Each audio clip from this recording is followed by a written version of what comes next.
शिवसेनेचे प्रवक्ते संजय राऊत असं म्हणाले की अजितदादा हे जे काही वक्तव्य करत आहेत ते मनापासून करत नाहीयेत।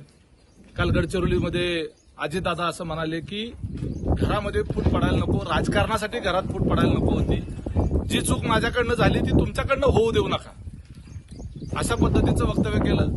राजकारण इतकं टोकापर्यंत गेलं नाही पाहिजे की ते घर फुटीपर्यंत आलं पाहिजे, इथपर्यंत ते टोकाला गेलं नाही पाहिजे।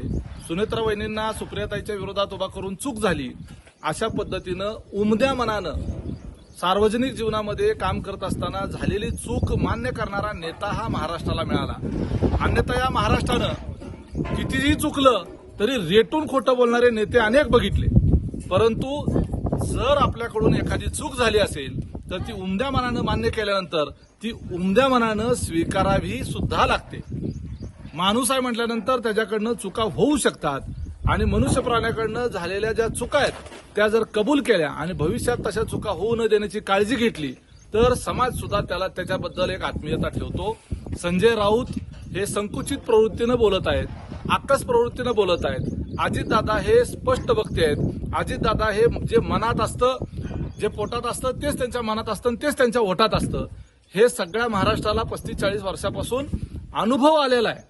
ते मनात काहीतरी वेगळं ठेवायचं आणि बोलताना मात्र वेगळं बोलायचं। खोट्या कमिटमेंट करणारा, खोटी भाषणं करणारा दादा नाही। दादा हा सच्चा आहे, दादाच्या मनात जे असतं तेच ते बोलत असतात। त्यामुळं संजय राऊतांना हा उमदेपणा लक्षात येणार नाही।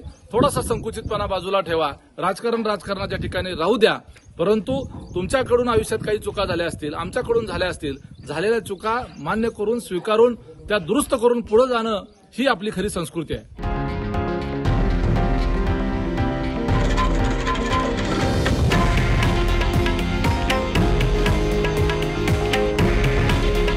हे आहे देशातील नंबर 1 न्यूज नेटवर्क आणि आपण पाहत आहात TV9 मराठी। काळजी तुमची, हित महाराष्ट्राचं।